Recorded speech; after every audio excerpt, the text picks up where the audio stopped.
keluarga miliuner Amerika Nelson Aldrich Rockefeller menunggu kepastian jasad putranya bernama Michael Clark Rockefeller. Anak miliuner itu hilang di pantai Asmat, Papua secara misterius pada 19 November 1961, hingga sekarang tidak ditemukan jejaknya. Kemisteriusan kasus itu telah dinobatkan sebagai 5 misteri dunia. Bayangkan hilangnya Michael Clark ini menyaingi kisah yang menjadi legenda, seperti Pulau Atlantis yang disebutkan Plato. Misteri nenek moyang penduduk Madagaskar adalah orang Indonesia. Penemuan bahtera Nabi Nuh di atas Gunung Ararat, Turki, serta penemuan balok karet bertuliskan Cipetir di beberapa pantai dunia yang diduga milik kapal perang atau Titanic yang tenggelam di zaman lampau. Selengkapnya mari saling menerima.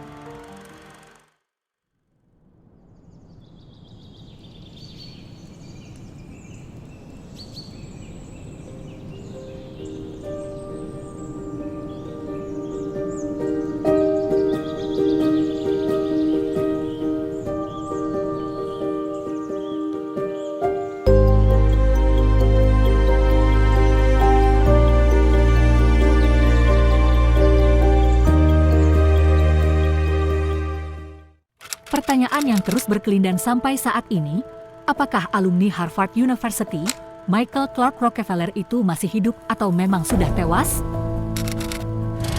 Padahal sang ayah, kala itu menjabat sebagai gubernur New York, telah menyewa Boeing 707, helikopter, kapal patroli yang melibatkan tentara Amerika terlatih. Mereka pun telah mengerahkan ribuan penduduk setempat untuk mencari Michael sang pewaris kekayaannya.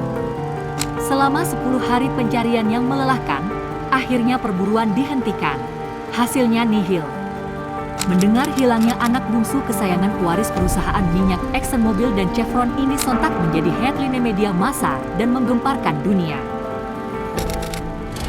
Beberapa lembaga dan perorangan melakukan perburuan dan penyelidikan ke Papua. Timbullah beberapa spekulasi tentang keberadaan Michael Rockefeller. Mulai dari mati tenggelam karena kelelahan, dimakan oleh binatang buas seperti buaya dan ikan hiu, hingga dibunuh atau dimangsa oleh suku-suku kanibal sekitar Asmat. Terakhir, pada tahun 2008 terkuak dalam sebuah film dokumenter yang tersimpan dalam gudang yang dilansir oleh Daily Mail pada 10 Februari 2015 lalu. Dalam scene yang singkat menampakkan seorang berkulit putih berjenggot di antara pendayung perahu kano yang seluruhnya berkulit hitam. Tentu dari beberapa temuan dan argumen tersebut belum meyakinkan dan memuaskan keluarga Nelson Rockefeller yang kemudian menjadi wakil presiden Amerika era Gerald Ford ini.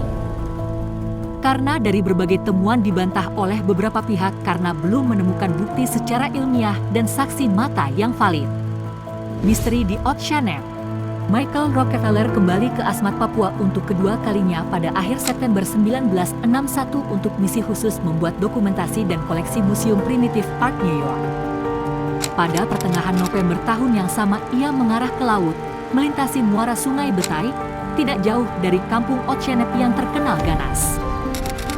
Dalam tulisan Irham MC yang diberi judul, Seorang Petualang yang Hilang Secara Misterius, juga mengutip buku The Asmat oleh Robert Goldwater dari Museum Primitive Art New York yang menyatakan Rockefeller lenyap di muara Sungai Betsy karena perahunya terbalik oleh arus air pasang yang ganas, yakni tanggal 12 November 1961.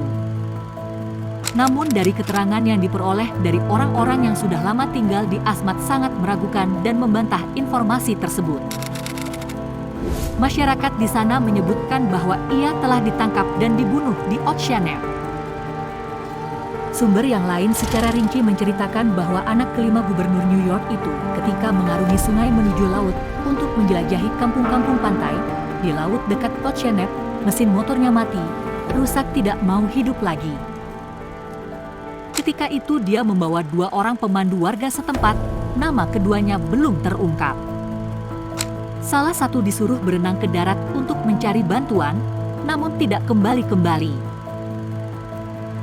Pembantu yang satu disuruh menyusul teman yang tidak kembali, namun hal yang sama orangnya tidak kembali. Tenggelam, dimangsa buaya atau dimakan kanibal. Akhirnya Michael memutuskan untuk berenang ke darat. Versi lain dari Wikipedia.org, selain 2 orang lokal juga ditemani oleh antropolog asal Belanda Ren Wassing. Jarak pantai dengan lokasi perahu terbalik dan tenggelam sekitar 3 mil, 5 km. Terombang-ambing di Laut Selatan di bawah arus hingga berjarak 12 mil, 19 km. Rockefeller kepada Rene Wassing sempat mengatakan, "Saya rasa, saya bisa membuatnya," dan dia bergegas berenang ke pantai dengan menggunakan jerigen sebagai pelampung. Boleh jadi Rockefeller meninggal karena kelelahan dan tenggelam ketika berenang dengan jarak yang sangat jauh itu. Keesokan harinya Wassing berhasil diselamatkan, sementara Rockefeller tidak pernah terlihat lagi, meski usaha pencariannya intensif dan panjang oleh tim yang diutus oleh orang tuanya. Meninggal tanpa jenazah. Hilangnya Rockefeller adalah berita utama dunia. Mayatnya tidak pernah ditemukan. Secara hukum Amerika, dia dinyatakan meninggal tanpa ditemukan jenazahnya pada tahun 1964.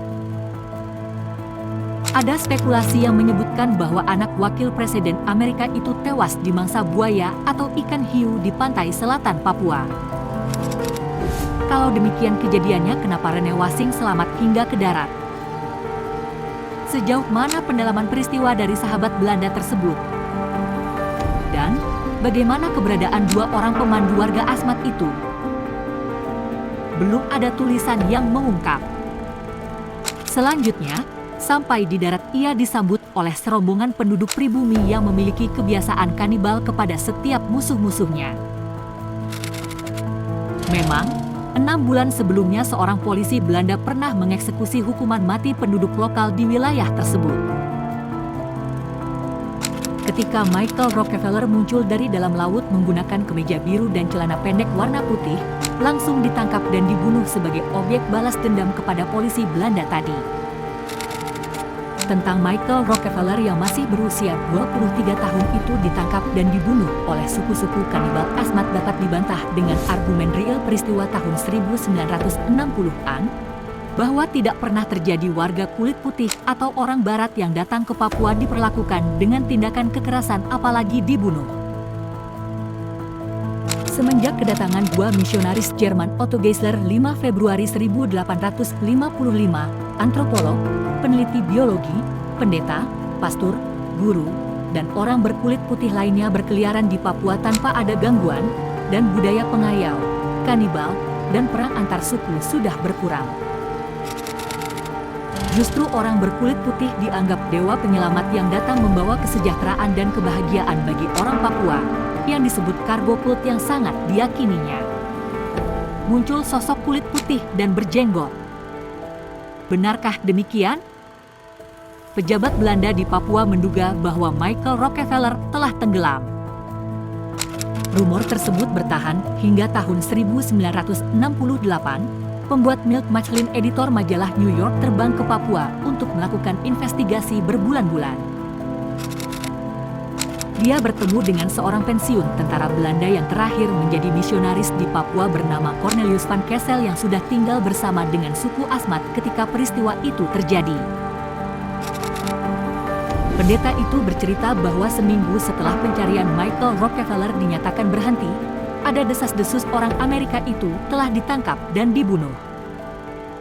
Sama seperti isu-isu sebelumnya. Namun pendapat itu dibantah oleh pejabat Belanda lainnya bahwa informasi dari sang misionaris tidak bisa diandalkan. Milt Machlin belum mampu menemukan kebenaran peristiwa yang sangat menggemparkan dunia itu. Karena masa tinggalnya berakhir, dia kembali ke Amerika dan mengutus fotografer dan kameramen, Malcolm Kirk, untuk melanjutkan penyidikan disertai dengan pengambilan gambar ke Papua.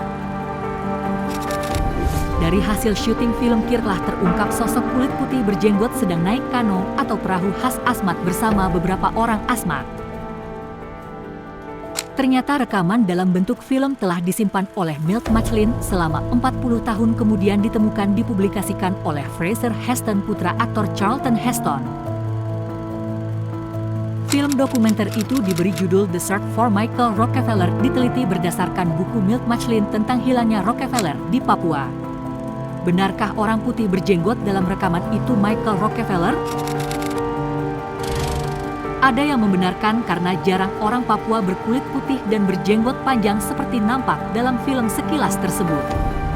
Michael Rockefeller telah menyerahkan jiwa dan raganya untuk bergabung dan mengabdikan diri dengan orang-orang asmat yang digelutinya. Pihak yang berseberangan menyebutkan bahwa orang-orang Papua juga ada orang berkulit putih albino yang sulit dibedakan dengan orang Eropa. Bagaimana menurut kalian?